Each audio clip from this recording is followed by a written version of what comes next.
पवित्र श्रीमद् भागवत गीता, पवित्र चारों वेद, पवित्र कुरान शरीफ, पवित्र बाइबल, पवित्र गुरु ग्रंथ साहिब, पवित्र कबीर साहिब की वाणी में छुपे हुए गूढ़ रहस्य अर्थात तत्व को जानने के लिए कृपया अवश्य सुनिए जगत गुरु तत्वदर्शी संत रामपाल जी महाराज के मंगल प्रवचन। परमात्मा ने कहा कि महात्मा जी मेरी कुछ शंकाओं का समाधान कीजिए। मुझे ये बताइए कि ब्रह्मा विष्णु महेश जी के माता पिता कौन है। अब धर्मदास जी जो पाठ पढ़ रखा था वही लगा सुनाने। ये तो अजर व अमर है, इनका कोई माता पिता नहीं है, सर्वेश्वर है, श्री कृष्ण विष्णु ये एक ही है। तो परमात्मा ने कहा कि श्रीमद् भगवत गीता का ज्ञान बोला किसने महात्मा जी। धर्मदास जी ने कहा कि श्री कृष्ण भगवान ने बोला। श्री कृष्ण भगवान विष्णु जी के अवतार हैं। रजगुण ब्रह्मा जी है, सतगुण विष्णु, तमगुण शिव जी। ये तीनों ही भगवान अजर अमर हैं। यही स्थिति उत्पत्ति और संहार यही करते हैं। तब परमात्मा ने कहा कि अभी आप जो गीता पढ़ रहे थे, गीता जी अध्याय नंबर 4 के श्लोक नंबर आपने 5 में पढ़ा, 9 में पढ़ा। परमात्मा वैसे उस समय उनके साथ तो ये दास बता रहा आपको ताकि आप बुद्धिमान हैं, ताकि इन श्लोक और मंत्रों को आप सुनकर देख सकते हैं, सच्चाई से परिचित हो सकते हैं। उस समय तो परमात्मा ने यही कहा था। आप जी ने अभी जो पढ़ा था सब्जेक्ट, जो अध्याय पढ़ा था, उसमें आप कह रहे थे कि गीता ज्ञानदाता कहता है अर्जुन तेरे और मेरे बहुत जन्म हो चुके हैं, तू नहीं जानता मैं जानता हूं। तो ये तो इसका। और फिर 18वें अध्याय के 62वें श्लोक में परमात्मा ने उनको हर तरह से कंडम करना चाहा, क्योंकि काल के प्रत्येक दाव को जब तक नहीं काटा जाएगा तब तक प्राणी परमात्मा को पहचान नहीं सकता। तब परमात्मा ने कहा कि मैंने एक जगह में सुन रहा था गीता का पाठ, एक ब्राह्मण सुना रहा था। वो कह रहा था 18वें अध्याय के अंदर 62वें श्लोक में कि अर्जुन तू सर्वभाव से उस परमेश्वर की शरण में जा, उसकी कृपा से तू परम शांति को, सनातन परम धाम को प्राप्त होगा। श्रीमद् भगवत गीता अध्याय नंबर 15 के श्लोक नंबर 1 से लेकर 4 में कहा कि अर्जुन उल्टे लटके हुए संसार रूपी वृक्ष को जो संत तत्व से जानता है, उसके सभी विभागों को जानता है, वो तत्वदर्शी संत है। और तत्वदर्शी संत की प्राप्ति के उपरांत परमेश्वर के उस परम पद की खोज करनी चाहिए जहां जाने के बाद साधक फिर लौटकर कभी संसार में नहीं आते। और गीता ज्ञानदाता स्वयं कह रहा है केवल उसी की भक्ति करो। वो भगवान बता मुझे कौन है महात्मा जी। और ये आपके रामकृष्ण तो नासवान बता रहे अपने आप। तो आप कह रहे हो श्री कृष्ण जी अर्थात विष्णु जी ने गीता बोली, तो आप कह रहे हैं मेरी तो जन्म मृत्यु होती है, आप इनको अजर अमर बता रहे हो। अब धर्मदास जी सुन हो गया, क्योंकि पर सच्चाई के आगे झूठ नहीं चल सकती। वो ना बोल पा रहा है, ऐसा होगा जैसे शतब्द हो जाता आदमी। फिर परमात्मा ने कहा कि महात्मा जी आप गुस्सा ना मानना। देखो मैं जब तक अपनी शंका का समाधान नहीं करवा लूंगा तो मैं आपका अनुसरण कैसे कर पाऊंगा। धर्मदास जी ने फिर लंबा सांस लिया। और बोल क्या पूछेगा। पूछना पाछना तो कुछ रह नहीं रहा था, पर शर्मिंदा होकर कह रहा था। परमात्मा ने कहा कि जैसे आप श्री राम हरे कृष्ण, ओम नमः शिवाय, ओम भगवते वासुदेव, ये जो मंत्र जाप करते हो, एकादशी का व्रत करते हो, या तीर्थों पर जाने के लिए आप स्वयं भी जाते हो और मुझे भी आप बता रहे हो ऐसा करो, तो क्या श्रीमद् भगवत गीता में लिखा है ऐसा कि नहीं? इसमें तो कहीं नहीं लिखा। धर्मदास बोला तो परमात्मा ने कहा कि एक किसान था और उसको वृद्ध अवस्था में 60-70 वर्ष की उम्र में पुत्र प्राप्त हुआ। उस किसान ने सोचा कि मेरा पुत्र जब तक युवा होगा, ऐसा ना हो मेरी मृत्यु हो जावे, तो उसने एक पैड पर बही में अपना कृषि के लिए जो अनुभव था, कौन सी फसल किस समय पर बीजनी चाहिए और किस समय उसमें फर्स्ट वाटरिंग यानी प्रथम सिंचाई करनी चाहिए, कौन से मौसम में वो बीजनी चाहिए, कैसा बीज होना चाहिए, किस समय उसका परिपक्व होने का ये कलर हो जाएगा तब उसको काटना चाहिए, वो पूरा डिटेल लिख दिया। और उसकी पिता की मृत्यु होगी, पुत्र युवा हुआ। अब वो पुत्र उस अपने पिता की उस बही को, पैड को, अनुभव को डेली पढ़ लेता है, 1 पृष्ठ या 2 पृष्ठ। और जैसा उसके पिताजी ने मार्गदर्शन कर रखा, इसकी बजाय वो और ही क्रियाएं, उसमें और ही फसल बो रहा है। जैसे बोने के लिए लिखा है गेहूं और बो रहा है भांग, तो वो कैसी समझदारी कर रखी है उसने। उस बच्चे का क्या कर्तव्य बनता है धर्मदास जी, मुझे बताइए आप। क्या उसका कर्तव्य नहीं बनता जो पिता ने उसमें लिख रखा है बही में, बेड पैड में, उसके अनुसार उसका पॉइंट टू पॉइंट फॉलो करे। धर्मदास जी कहते हैं हाँ बिल्कुल सही है ना, तो मूर्ख हो तो मूर्ख है, फिर क्या पाओगा उसने। तो परमात्मा ने कहा ऐसे ही मूर्ख तुम लगे मुझे। आपके परमात्मा ने लिखा है कि इसमें कोई मंत्र वो जाप करना ही नहीं। 8वें अध्याय के 13वें श्लोक में लिखा कि ओम इति एकाक्षरम ब्रह्म विवरण माम अनुसमण ये परियाति तदंदेहम से आती परमागति। अब गीता ज्ञानदाता कहता मेरा केवल एक ओम मंत्र है, नथिंग एल्स, इसके अतिरिक्त तो कोई मंत्र मेरा नहीं है। और गीता अध्याय नंबर 16 के श्लोक नंबर 23-24 में कहा है कि शास्त्र विधि को त्याग कर जो मनमानी पूजा करते हैं, मनमाने जाप करते हैं, मनमाना आचरण करते हैं, उनको न तो कोई सुख हो, न उनकी गति हो, न ही सिद्धि प्राप्ति हो। इससे तेरे लिए अर्जुन कर्तव्य और अकर्तव्य की व्यवस्था में सदग्रंथ ही प्रमाण है। तो वो खुद कहते हैं, परमात्मा खुद कह रहे हैं आपके कि गीता के अंदर जो लिखा है, सदग्रंथों में, वेदों में जो लिखा है, इसके अनुसार जो साधना करता है वो तो ठीक है। इसको त्याग कर अपने मनमानी पूजाएं करता है, आचरण करता है, नाम जाप करता है, तो वो यूजलेस है। अब धर्मदास जी के तो पसीने आ गए।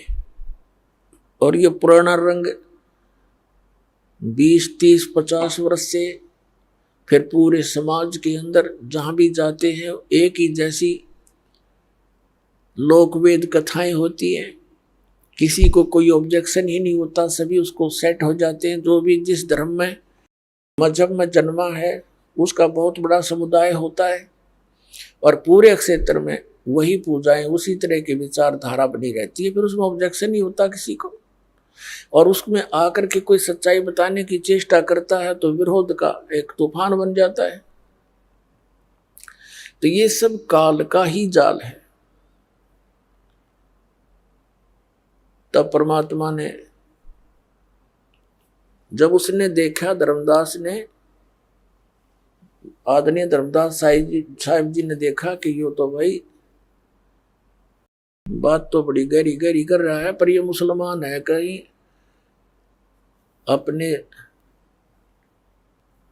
अपने उद्देश्य कुछ अन्य उद्देश्य लेकर ही कुछ ना बोल रहा हो। तब उसने कहा कि जिंदा तू हमारे देवी देवताओं के बारे में गलत ना बोला है, और हम तो यही पूजाएं करेंगे, और हम जीव हिंसा नहीं करते। तब परमात्मा ने देख लिया कि काल आ बैठे इसकी मति में, एकदम अंतर ध्यान हो गए भगवान, सामने से अदृश्य हो गए। धर्मदास जी एकदम भयभीत हो गए और फिर उसको विचार आने लगे कि अरे सारी सच्ची बता रहे थे तो देख मैं कैसा नालायक हूं, ये भगवान मुझे माफ कर दो। अब उनने तो वो ऐसा कंडेम कर दिया मालिक ने उस ज्ञान से कि जो साधनाएं वो कर रहा था उसकी रुचि नहीं बड़ी उनको करने में, क्या करे उसको। अब शाम होगी, इसी चिंतन में रहा कि और सोच ये कह रहा मन मन में रो रहा कि भगवान एक बार फिर आ जाओ, एक बार दर्शन दे दो, मैं आपकी सारी बात सुनूंगा। मैं पापी आत्मा हूं, देख कैसी अच्छी बातें बता रहे थे और मैंने स्वीकार नहीं किया, मैं कितना नीच नालायक व्यक्ति हूं।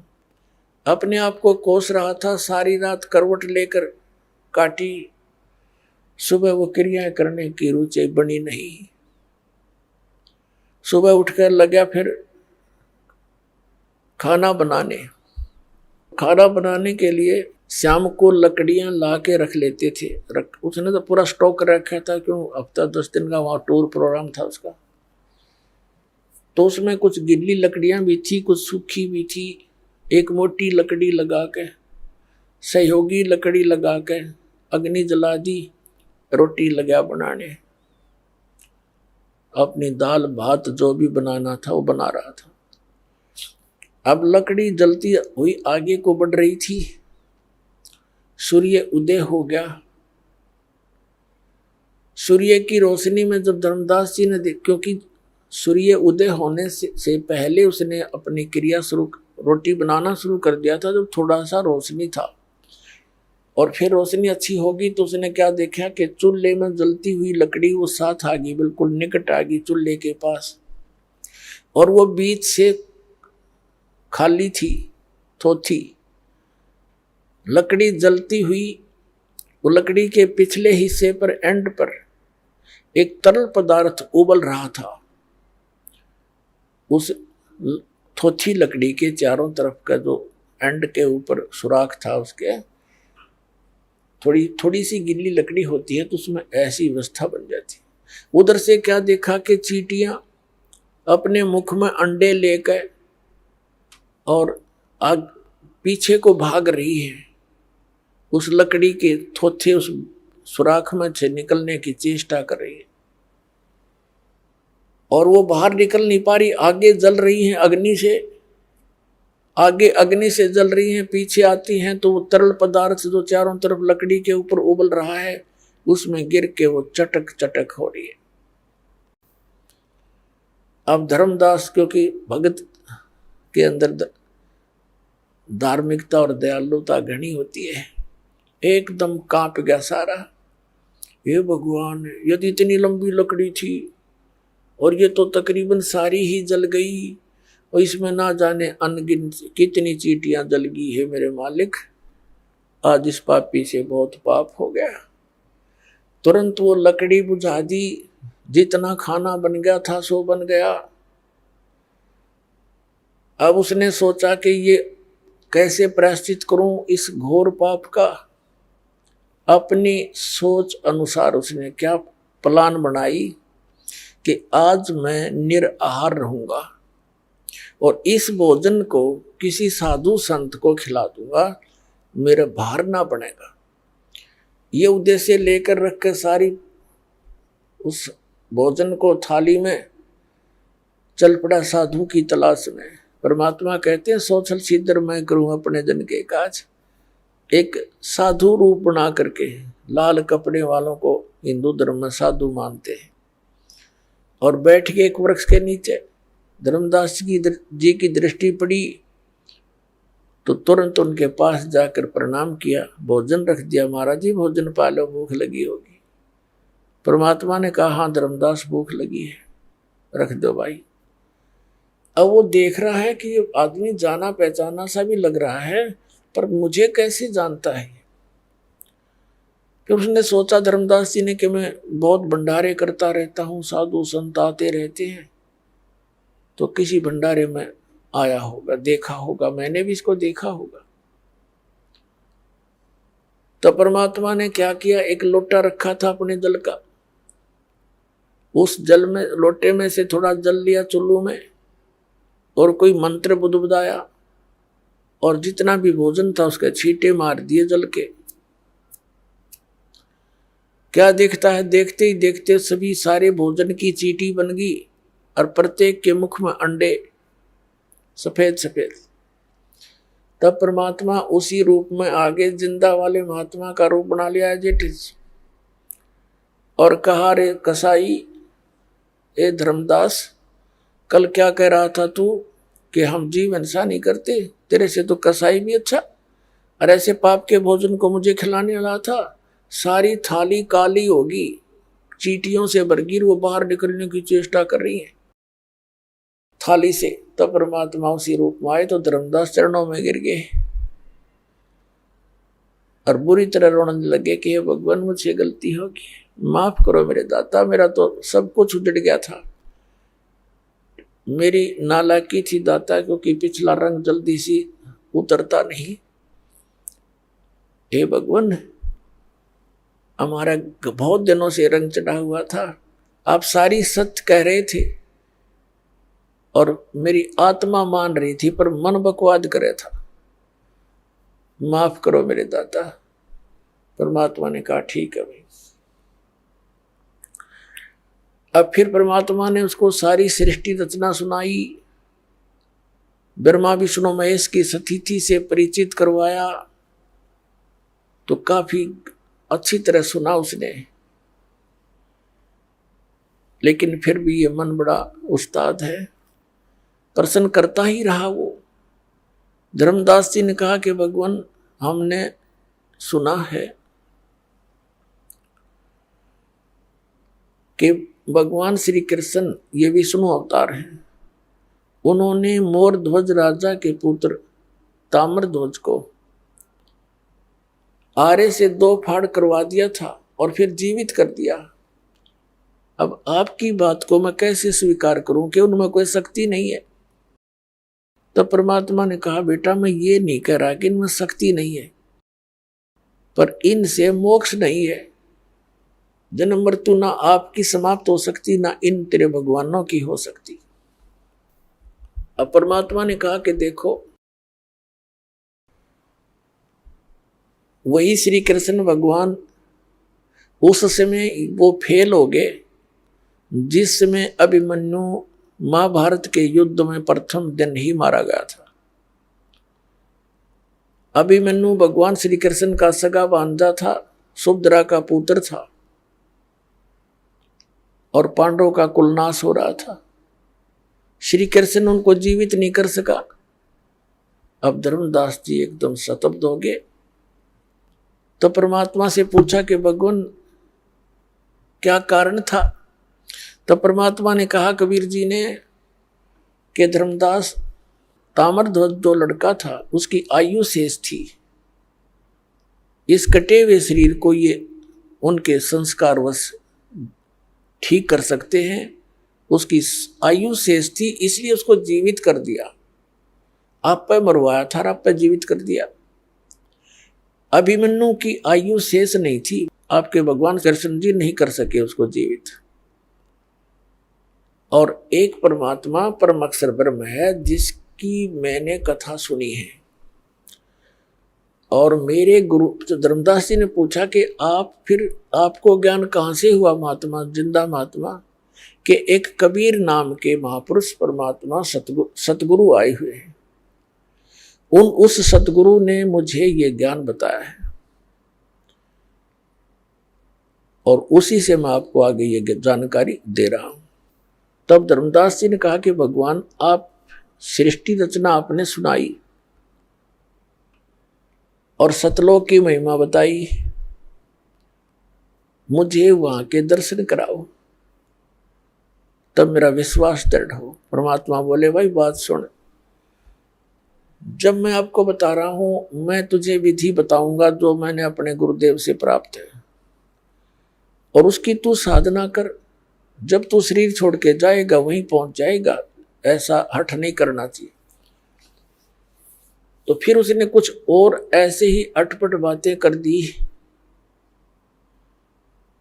और शंकाएं बहुत पैदा कर ली, तो परमात्मा फिर अंतर ध्यान हो गए और फिर लगा बुरी तरह रोने। फिर धर्मदास जी रोते हुए वापस चल पड़े अपने बांधवगढ़ की तरफ। अब घर पर जब पहुंचे, उसकी पत्नी बड़ी धार्मिक थी।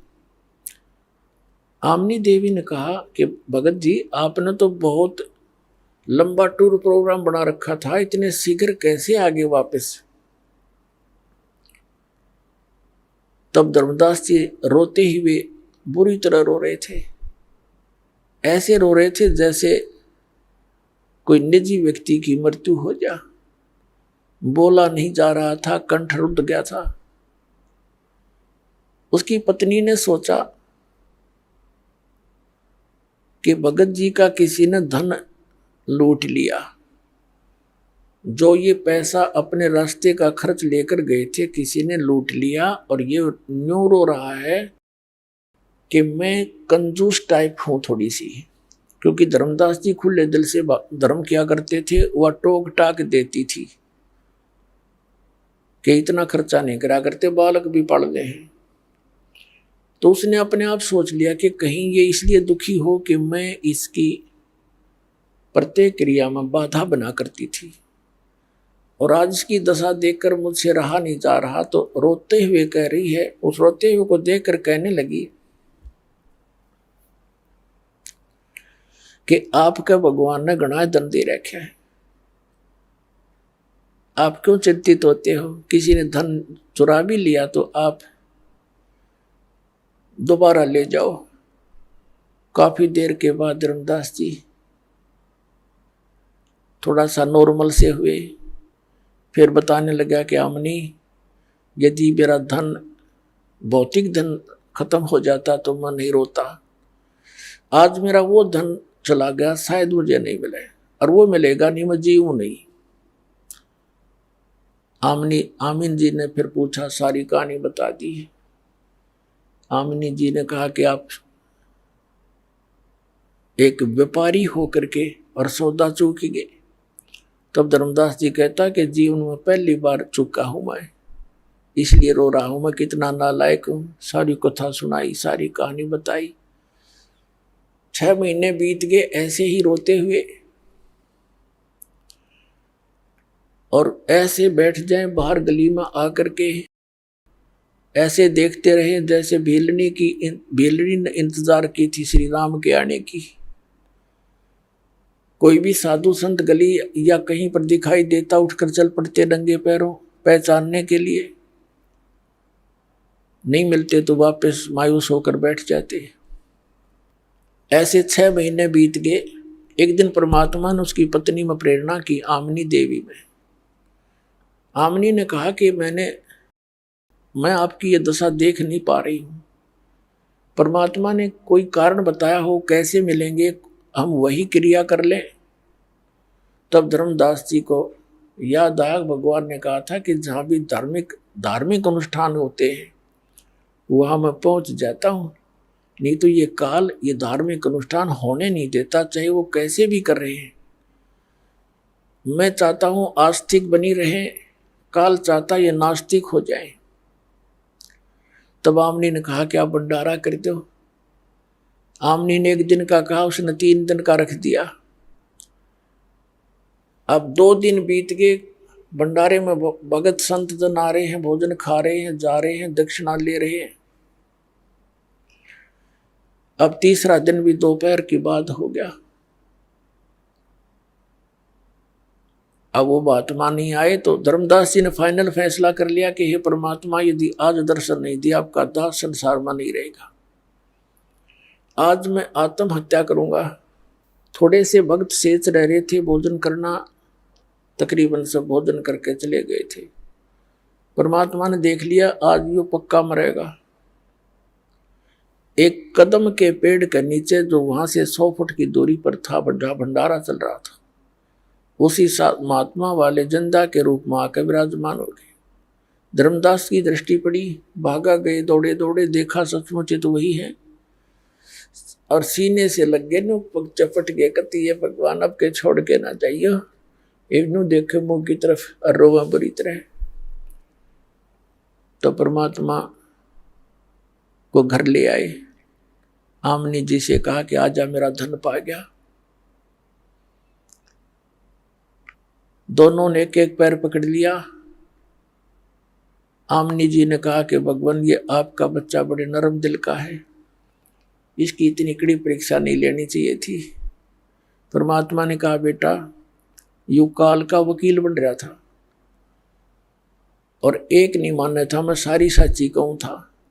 अब इसको मैंने ताव दिया है, ये लोहा गर्म कर दिया इसका, अब जो चोट मारूंगा वह ठिकाने लगेगी, इसलिए इसको 6 महीने का ताव देना पड़ा। फिर परमात्मा ने उन दोनों को प्रथम मंत्र दिया। एक दिन धर्मदास जी ने बहुत आग्रह किया, भगवान एक बार आपका लोक दिखा दो। परमात्मा भी चाहते थे मैं गवाह बनाऊं अपना। धर्मदास जी को लेकर के सतलोक गए, शरीर नीचे रह गया, भौतिक शरीर, सतलोक लेकर गए। तो वहां क्या देखा, परमात्मा अपने दूसरे रूप में तेजो में शरीर, जिसके सिंहासन पर विराजमान है, मनुष्य आकार है, एक रोमकूप में करोड़ सूर्य मिला दे करोड़ चंद्रमा, उससे भी अधिक रोशनी परमात्मा के शरीर की है।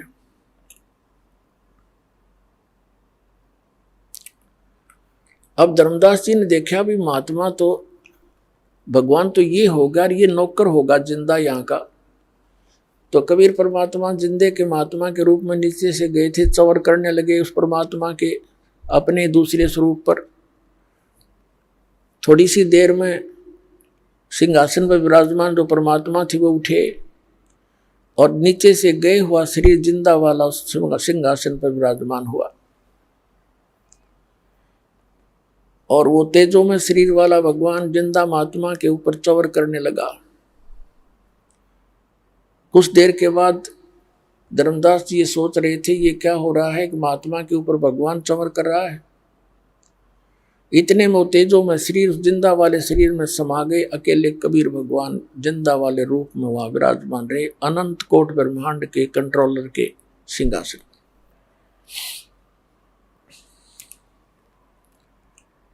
फिर परमात्मा ने कहा कि जाइए धर्मदास नीचे जाओ और मेरी इस सारी महिमा से तू जनता को परिचित कराओ।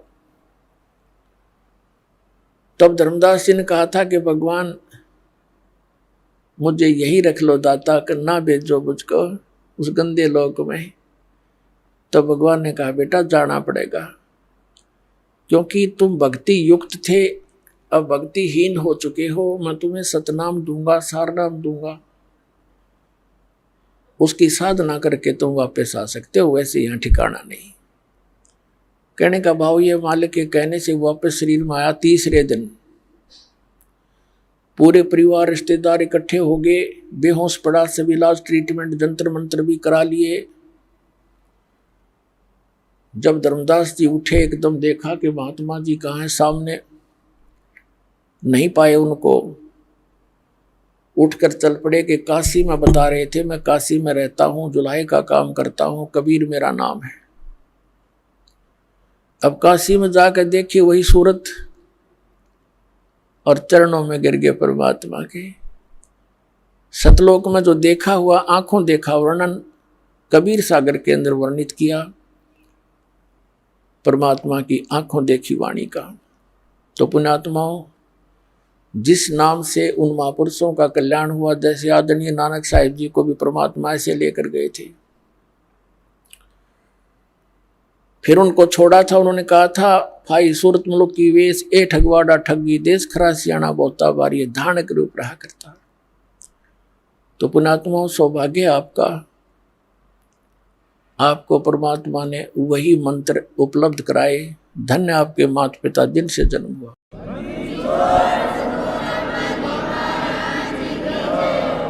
परम पिता परमात्मा पूर्ण ब्रह्म, सर्व सृष्टि के रचनहार, कुल मालिक कबीर परमेश्वर जी, ये हम सभी आत्माओं के पिता हैं, जनक हैं। ये परमात्मा हमारे दुख में दुखी होते हैं और हमें यहाँ काल के जाल में फंसे हुए देख कर ये हमें यहाँ से निकलने की विधि बताने के लिए स्वयं ही सतलोक से चलकर आते हैं।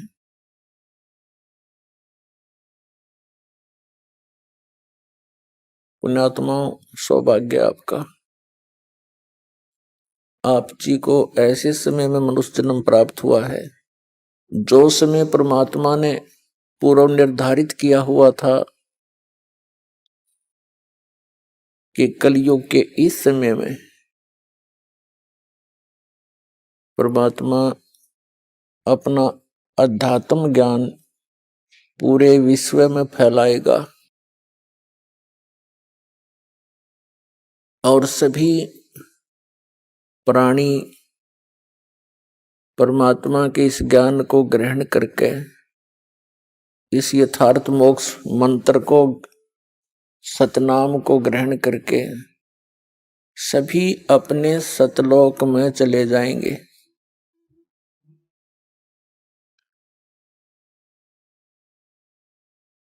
अपन आत्माओं, जैसे आप जी वर्तमान के अंदर शिक्षा को कितना महत्व दे रहे हैं, उस अक्षर ज्ञान का, उस शिक्षा का उद्देश्य क्या होता है कि बच्चा अच्छी शिक्षा ग्रहण करके उच्च पोस्ट प्राप्त करे या जैसा भी उसकी जैसी भी व्यवस्था हो, अपनी जीविका अच्छी तरह वो चला सके, कोई नौकरी या कोई व्यवसाय करके। इसलिए शिक्षा को इतना महत्व वर्तमान में दिया जा रहा है, क्योंकि हम शिक्षा के महत्व से, शिक्षा की महिमा से, इसके गुणों से हम परिचित हो गए। इसलिए प्रत्येक व्यक्ति अपने पुत्र या पुत्री को कोशिश करता है कि अच्छी से अच्छी शिक्षा ग्रहण कराऊं और उसके लिए 10-15 वर्ष उसको बिल्कुल फ्री छोड़ देता है ताकि वो अपना भविष्य उज्जवल कर सके, और उसके लिए खूब पैसा भी पानी की तरह बहाता है। और वो बच्चा नेक नीति से पढ़ता हुआ अपनी सभी कक्षाओं को उत्तीर्ण करता हुआ वो जिस उद्देश्य को लेकर पढ़ रहा था उसको प्राप्त कर लेता है। वो बच्चा जैसे भी ट्रेनिंग करता है, जैसे किसी ने अध्यापक की ट्रेनिंग की तो वो अध्यापक लग गया, किसी ने इंजीनियर की ट्रेनिंग की, इंजीनियर की पढ़ाई पढ़ी तो वो इंजीनियर लग गया, किसी ने डॉक्टर की पढ़ाई की तो डॉक्टर लग गया, या अन्य कोई पोस्ट उसको प्राप्त हुई। तो पुण्यात्माओं, इसी प्रकार जिस समय आप जी को इस भक्ति से होने वाले लाभ का ज्ञान हो जाएगा और उस स्थान का ज्ञान हो जाएगा जहां हम कभी वृद्ध नहीं होते, जहां हमारी कभी मृत्यु नहीं होती, वहां किसी चीज का अभाव नहीं है, ना कोई खाने का अभाव है, ना जल का अभाव है, किसी भी वस्तु का जो एक मानव को आवश्यकता होती है, उस सतलोक में, उस सत स्थान में, शाश्वत स्थान में कोई अभाव नहीं है। और वह वृद्ध अवस्था नहीं है, मृत्यु नहीं है।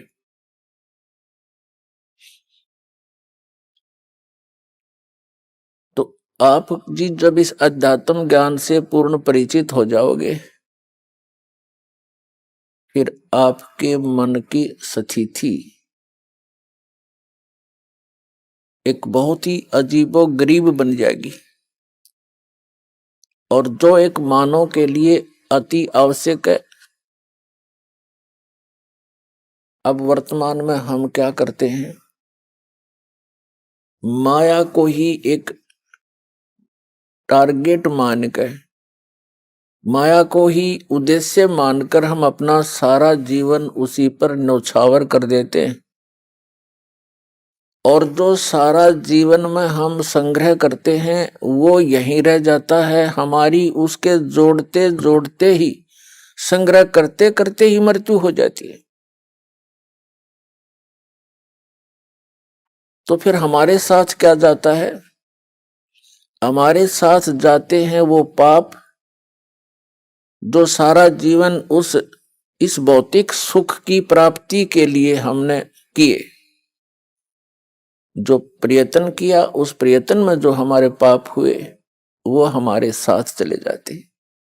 जो मनुष्य जीवन से हमने करना चाहिए था, मनुष्य जीवन किस लिए इस प्राणी को प्राप्त होता है, ये ज्ञान हमें बचपन से नहीं दिया जाता।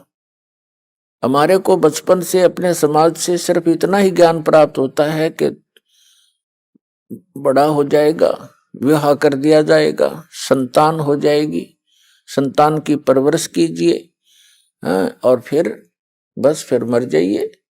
सारा जीवन उन्हीं की परवरिश में, अपने पेट पोषण में ही अपना जीवन अपना व्यर्थ कर जाते हैं। जब हम सत्संग में आते हैं, सत्संग के अंदर परमात्मा का दिया हुआ ज्ञान बताया जाता है, और वो ज्ञान होता है। अन्य ज्ञान जो होता है वो एक परंपरा होती है और कुछ मजबूरी होती है। परंपरा कौन सी होती है, मजबूरी कौन सी होती है? मजबूरी तो हमारी ये है कि हमें शरीर ऐसा मिला है, इसमें दोनों टाइम, दो वक्त, यदि हम इसमें कुछ डाल देंगे आहार तो ये काम करेगा, नहीं तो 1 हफ्ते के अंदर ये समाप्त हो जाता है, ज्यादा से ज्यादा 10 दिन पकड़ेगा। तो ये हमारी मजबूरी है कि इसको सुरक्षित रखने के लिए जो भी आवश्यक वस्तुएं हैं वो उपलब्ध कराना हमारे मजबूरी है और आवश्यकता है। और जो परंपराएं हमने व्यर्थ की बना रखी हैं, वो परंपराएं हैं, वो यूजलेस ज्ञान है। अब परमात्मा ने आकर के हमें ये जानकारी दी है कि तुम जहां रह रहे हो ये लोग काल का लोक है, लेकिन हमारे को इस काल भगवान ने इतना अज्ञानी बना रखा है, हम परमात्मा के अध्यात्म ज्ञान से बिल्कुल अपरिचित कर दिए। कौन है भगवान, कैसा है परमात्मा, कहाँ रहता है वो भगवान, और उस परमात्मा के गुण तो कुछ हमें मिलते जुलते से सुनाए जाते हैं। भगवान ये कर देता है, अंधे को आंख देता है, निर्धन को माया देता है, कोढ़ी को काया देता है। परमात्मा के गुण तो बहुत कुछ मिलते जुलते बता दिए हैं, लेकिन परमात्मा कौन है, कैसा है, कहाँ रहता है, और जो परमात्मा इतना सुखदायी है उससे वो लाभ प्राप्त कैसे होता है, ये ज्ञान विपरीत दे रखा है हमारे को। तो इस सारे ज्ञान, अध्यात्म ज्ञान को ठीक से बताने के लिए स्वयं परमात्मा आते, ये विधान है उस भगवान का। तो प्रसंग तो चला है पुण्यात्माओं के, आप जी जिसमें अध्यात्म ज्ञान से पूर्ण रूप से परिचित हो जाओगे और सभी कर्मों से परिचित हो जाओगे, तो उस समय केवल आप यहां से इस महान दुख से जरा और मरण से ही छूटने का प्रयत्न करोगे। जरा बिन वृद्ध अवस्था का कष्ट, वृद्ध अवस्था इस जीव मनुष्य जीव के लिए, वैसे तो सभी जीवों के लिए कहर है, अन्य को तो इतनी सोधी नहीं, वो तो किसी तरह भुगत भागत कर मरो, लेकिन मानुष जीवन को इतनी चेतना है, इतना ज्ञान है कि कोई वृद्ध अवस्था प्राप्त प्राणी, उसको कितने कष्ट होते हैं वो अनुभव कर सकता है दूसरा, और स्वयं भी वो महसूस करता है। तो इस कहर से बचने के लिए, और फिर मृत्यु, आज आप अपने परिवार में कितने खुश हैं, चाहे कितने दुखी हो, फिर भी यही चाहते हो जीवन बना रहे, मरे नहीं, और मृत्यु डेफिनेट।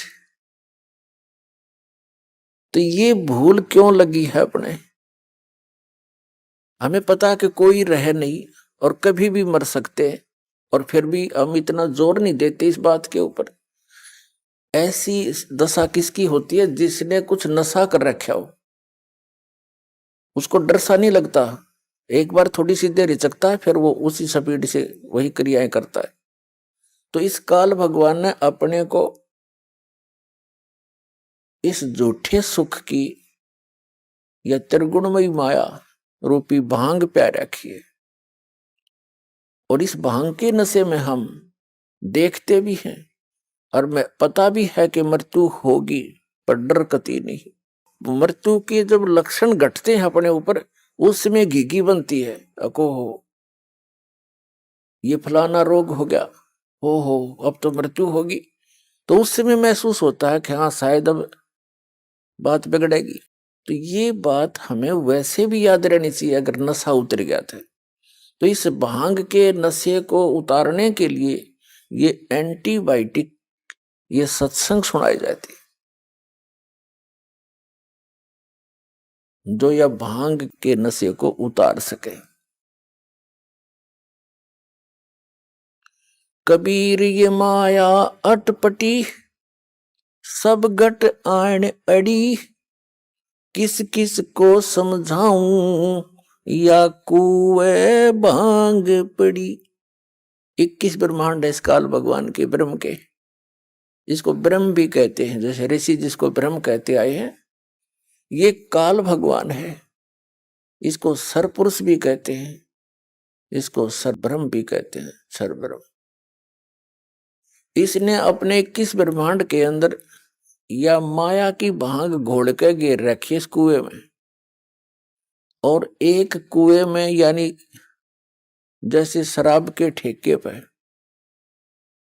जितने भी व्यक्ति शराब पीकर लौट रहे हों, हत्थे पर शराब पीने का कोई ठिकाना सा बना लेते हैं, कई राज्यों में मान्यता प्राप्त होते हैं, तो वहां से जो निकल कर आते हैं उनसे जितनों से भी आप बात करोगे, उनकी एक जैसी गतिविधि, एक जैसी चाल होगी। ऐसे लड़खड़ाते आएंगे, बोलेंगे कुछ, सोचेंगे कुछ। तो हम सभी की वही दशा होगी, हमने वही भांग पी रखी है यहाँ के झूठे सुख की। कबीर साहब कहते हैं, झूठे सुख को सुख कहे ये मान रहा मनमोद, ये सकल चबीना काल का कुछ मुख में कुछ खोद। श्रीमद् भगवत गीता अध्याय नंबर 4 के श्लोक नंबर 32 में कहा है कि अर्जुन, जो ज्ञान मैंने आपको इसी अध्याय नंबर 4 के श्लोक नंबर 25 से 31 तक बताया है, कि कोई तो स्वाध्याय करता है, जैसे गीता जी का नित पाठ कर लिया, कोई देवताओं की पूजा करता है, कोई योग अभ्यास करता है, कोई तीक्ष्ण अहिंसावादी व्रत रखता है, जैसे मुंह पर पट्टी बांध कर नंगे पैरों घूमता है, और कोई ब्रह्म साधना करता है। ये सभी साधक अपनी साधना को पापनाशक जानते हैं, मीन पापनाश होंगे तो मोक्ष होगा, यानी मोक्षदायक मानते हैं। यदि इनको ये पता लगे कि ये साधना ठीक नहीं है तो इसको तुरंत त्याग देंगे। इसलिए चौथे अध्याय के 32वें श्लोक में कहा कि अर्जुन, सच्चिदानंद घन ब्रह्म की वाणी में ब्रह्मणे मुखे, यहां अनुवादकर्ताओं ने गीता जी में गड़बड़ी कर रखी है। ब्रह्मणे मुखे का अर्थ इन्होंने गलत कर दिया, वेद की वाणी लिख दी। नहीं, श्रीमद् भगवत गीता अध्याय नंबर 17 के श्लोक नंबर 23 में यही अनुवाद करता ब्रह्मणे का अर्थ करते हैं सच्चिदानंद घन ब्रह्म, यानी परम अक्षर ब्रह्म। तो यहां हमने चौथे अध्याय के 32वें श्लोक में ब्रह्मणे मुखे का अर्थ सच्चिदानंद घन ब्रह्म के मुख से बोली गई अमृत वाणी में धार्मिक यज्ञों की, यज्ञ माने धार्मिक अनुष्ठानों की जानकारी विस्तार से कही गई है, और वो तत्व ज्ञान है जो परमात्मा ने अपने मुख कमल से बोला है। वाणी वो तत्व ज्ञान है, उसमें यथार्थ ज्ञान है। चौथे अध्याय के 34वें श्लोक में कहा कि उस तत्व ज्ञान को जो सच्चिदानंद घन ब्रह्म ने अपने मुख कमल से बोला है, यहां अवतरित होकर यहां आकर के उस ज्ञान को तू तत्वदर्शी संतों के पास जाकर समझ, उनको दंडवत प्रणाम करने से, विनम्र भाव से, कपट छोड़ के नम्रता पूर्वक, सरलता पूर्वक प्रसन्न करने से वे तत्वदर्शी संत तुझे तत्व ज्ञान का उपदेश करेंगे। ये सलाह दे दी गीता ज्ञानदाता ने अर्जुन को। इससे सिद्ध है कि गीता ज्ञानदाता संपूर्ण अध्यात्म ज्ञान से परिचित नहीं है। ऑप्शन छोड़ दिया कि वो तत्व ज्ञान तो तत्वदर्शी संत बताएंगे, और वो परमात्मा के द्वारा स्वयं आकर बोली हुई वाणी में लिपिबद्ध होता है। अपने आत्मा श्रीमद् भगवत गीता अध्याय नंबर 7 के श्लोक नंबर 29 में,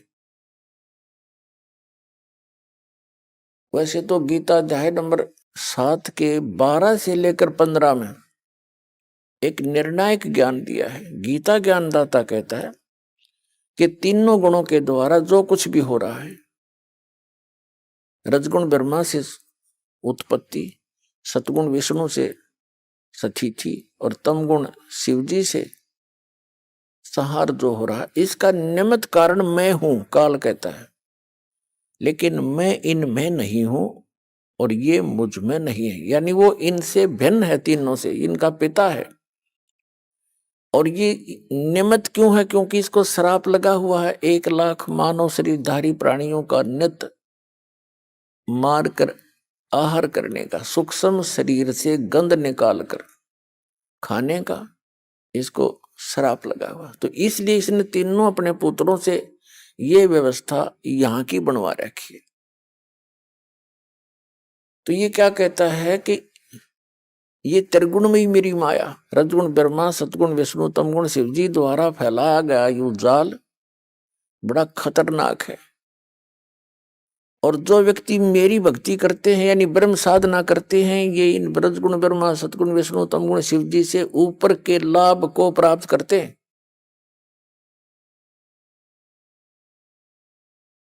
अब 7वें अध्याय के 15वें श्लोक में गीता ज्ञानदाता कहता है कि जिनकी बुद्धि इन तीनों गुणों, इस त्रिगुणमयी माया के द्वारा हरी जा चुकी है, यानी जो श्री ब्रह्मा, श्री विष्णु, श्री शिवजी की भक्ति से आगे सोचते ही नहीं, इन्हीं से प्राप्त अक्षिणिक लाभ को प्राप्त करके प्रसन्न रहते हैं, वे राक्षस स्वभाव को धारण किए हुए मनुष्यों में नीच दूषित कर्म करने वाले मूर्ख मेरी भक्ति भी नहीं करते, मुझे नहीं बजते, यानी ब्रह्म साधना नहीं करते, वो नीचे के अन्य देवताओं की पूजा करते हैं। अब 7वें अध्याय के 16 से लेकर 18 तक मंत्र में गीता ज्ञानदाता अपनी साधना के विषय में कहता है। ये ब्रह्म है, श्री कृष्ण के अंदर बोल रहा है। श्री कृष्ण का तो केवल माउथ यूज कर रहा है स्पीकर की तरह, ये कह रहा है कि मेरी साधना भी 4 प्रकार के करते हैं। अर्थार्थी, अर्थ माने संकट निवारण के लिए, अर्थार्थी तो धन लाभ के लिए, और जिज्ञासु तथा ज्ञानी, ये 4 प्रकार के करते हैं। इनमें से तीनों को स्वयं रिजेक्ट करता है, आर्थ, अर्थार्थी और जिज्ञासु को। कहते हैं जैसे आर्थ क्या है, कोई संकट आ गया शरीर पे या घर पे, उसके निवारण के लिए वो वेद मंत्रों का ही सहारा लेते हैं, अन्य कोई अनुष्ठान किसी अन्य धार्मिक पुस्तक से नहीं करते, वो ब्रह्म उपासक कहलाते। ऐसे ही धन लाभ के लिए, धार्मिक अनुष्ठान के लिए वो वेद मंत्रों का ही सहयोग लेते हैं और किसी पुस्तक का वो सहारा नहीं लेते, वो ब्रह्म उपासक है। और जिज्ञासु होता है जो घर से निकला परमात्मा पाने के लिए, जैसे उनको संत गुरु मिले, स्वयं वक्ता बन गया उसको ग्रहण करके, तो वक्ता बन जाना भी इस जीव का अपना जीवन हानि है। तो इन तीनों को रिजेक्ट कर दिया। चौथा बताया है ज्ञानी। ज्ञानी का वो अर्थ है जिसको ये पता लग गया कि मनुष्य जीवन केवल मोक्ष के लिए ही प्राप्त हुआ है, अन्यथा ये अन्य प्राणियों के जीवन हम देख ही रहे हैं कितने कष्ट में है। परमात्मा ने मनुष्य जीवन दिया है, इसमें कितनी सद्बुद्धि दी है, समय पर खाना खा सकते हैं हम, अपनी शरीर की रक्षा के लिए अपने वस्त्र पहन सकते हैं, प्राकृतिक आपदाओं से बचने के लिए गर्मी सर्दी से हम झोंपड़ी डाल सकते हैं, मकान बना सकते हैं। लेकिन इतनी बुद्धि देने का उद्देश्य क्या था मालिक का, कि तुम भगवान भी बन सकते हो, अपना कल्याण भी करा सकते हो। अन्यथा एक योनि और बना देता जहां 84 लाख बना रखी। तो पुण्यात्मा गहनता से सोचो इन बातों को, ये बातें कहने सुन की नहीं, ये कर पाड़ने की है। अब चौथा जो ज्ञानी है उसके विषय में कहता है, ज्ञानी मुझे अच्छा लगता है। और ज्ञानी को मैं अच्छा लगता हूं क्योंकि ज्ञानी व्यक्ति, बुद्धिमान व्यक्ति को पता लग गया कि मनुष्य जीवन बार बार नहीं मिलेगा और इससे हमने अपना आत्म कल्याण करवाना है। आत्म कल्याण का अर्थ क्या है? यानी आत्मा को सदा के लिए सुख हो जा। अब सदा के लिए सुख होगा जब इसकी जन्म और मृत्यु का यो दीर्घ रोग मिटे, जरा और मरण का यो कष्ट मिटे। और ये कहाँ मिटे? ये समाप्त होगा सतलोक में, जहां व्यर्थ अवस्था नहीं होती, सदा युवा शरीर रहता है और मृत्यु नहीं होती। और ऐसा ही संसार है जैसा यहाँ पर है, वहां आपका परिवार होगा, जैसे यहाँ जुड़ते जुड़ते जुड़ गया पूरा परिवार। और ये आपका है नहीं, कल मृत्यु हो जाए आपकी, आपका कहाँ है ये तो भूल भुलैया कर रखी इस काल भगवान ने आपको यहाँ बांधे रखने के लिए। इन एक दूसरे में ममता मोह फंसा दिया और इसी झूठे सुख में हमें फंसाकर अपना उल्लू सीधा कर रहा है। अब जो प्रसंग चल रहा है कि अब मनुष्य जीवन की प्राप्ति केवल आत्म कल्याण के लिए हमें हुई है, और वो आत्म कल्याण होगा जब जन्म मृत्यु जरा मरण कति खत्म हो जाएगा, वो होगा सतलोक के अंदर। अपने आत्माओं, गीता जी अध्याय नंबर 7 के श्लोक नंबर 18 में कहा है गीता ज्ञानदाता ने कि ये ज्ञानी आत्मा है तो उदार माने अच्छी है, नेक आत्मा है, लेकिन इनको तत्वदर्शी संत ना मिलने के कारण ये मेरे वाली अनुत्तम अर्थात यूजलेस इस घटिया गति में ही सचित रहे। आइए अब हम उन श्रद्धालुओं के अनुभव जानते हैं जो जगत गुरु तत्वदर्शी संत रामपाल जी महाराज जी से दीक्षा प्राप्त कर चुके हैं तथा उनके द्वारा बताए गए भक्ति मार्ग पर चल रहे हैं। नमस्कार सर। नमस्कार सर। सर क्या नाम है आपका? प्रेमलाल साहू। प्रेमलाल जी आप कहाँ से हैं? बालोद जिला छत्तीसगढ़ से। प्रेमलाल जी, संत रामपाल जी महाराज से नाम दीक्षा आपने कब ली? 4 अक्टूबर 2018 को। प्रेमलाल जी, कृपया हमारे दर्शकों को बताएं कि आपने क्या क्या भक्ति साधनाएं की हैं अभी तक। सर जी, मैं जो हिंदू धर्म में जो रीति रिवाज में जितने भी देवी देवता हैं माना जाते हैं उसको सब मैं पूछता था। बट एक इष्ट देव था मेरा हनुमान जी, उनको मैं पूछता था हर मंगलवार और शनिवार को। ज़्यादातर उनकी मैं अच्छी से सेवाएं करता था, चोला चढ़ाना, शनिवार को व्रत रखना, ये सब करता था। तो फिर आप संत रामपाल जी महाराज जी की शरण में कैसे गए? एक्चुअली क्या है भगत जी की हनुमान जी की भक्ति करते करते और संसारी जीवन में व्यतीत करते हुए मेरे बहुत ज़बरदस्त तबीयत खराब हुआ। उसके चलते मैं संत रामपाल जी महाराज की शरण में आया। प्रेमलाल जी, जैसे कि आपने बताया कि आपने संत रामपाल जी महाराज जी से नाम दीक्षा ली, तो क्या आपकी बीमारियां, परेशानियां जिनसे आप दुखी थे वो ठीक हुई? जी भगत जी, बिल्कुल।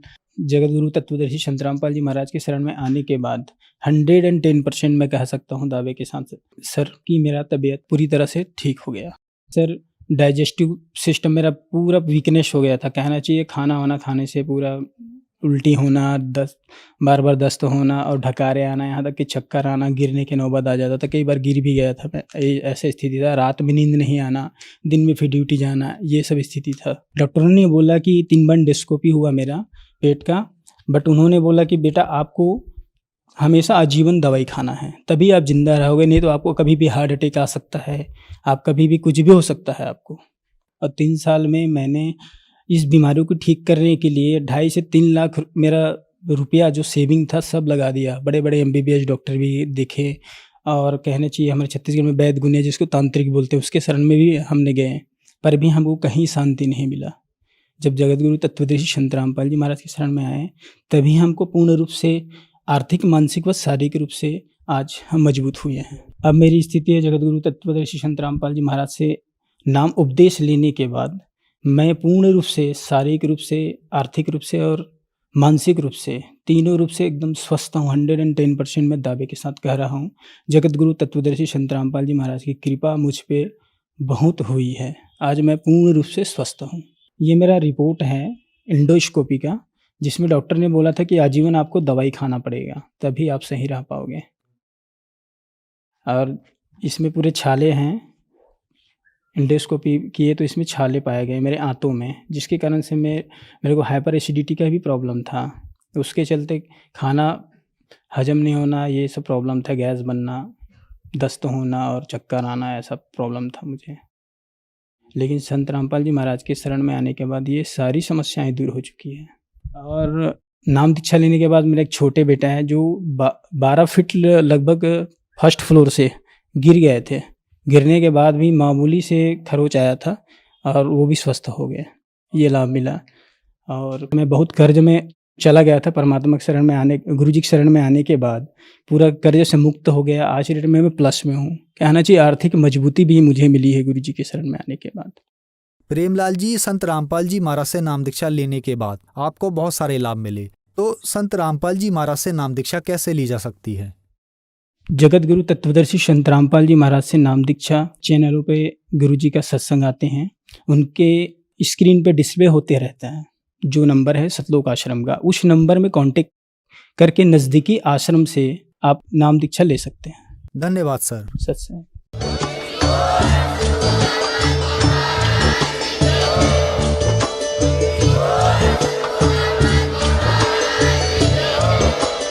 आप सुन रहे थे जगत गुरु तत्वदर्शी संत रामपाल जी महाराज जी के मंगल प्रवचन। अधिक जानकारी के लिए विजिट कीजिए हमारी वेबसाइट www.jagatgururampalji.org। संत रामपाल जी महाराज जी के शुभ आशीर्वाद से पूरे विश्व भर में 500 से भी ज्यादा नाम दीक्षा केंद्र हैं, जिन पर संत रामपाल जी महाराज जी द्वारा ऑनलाइन निशुल्क नाम दीक्षा दी जा रही है। अपने नजदीकी नाम दीक्षा केंद्र का पता करने के लिए संपर्क करें 8222880541।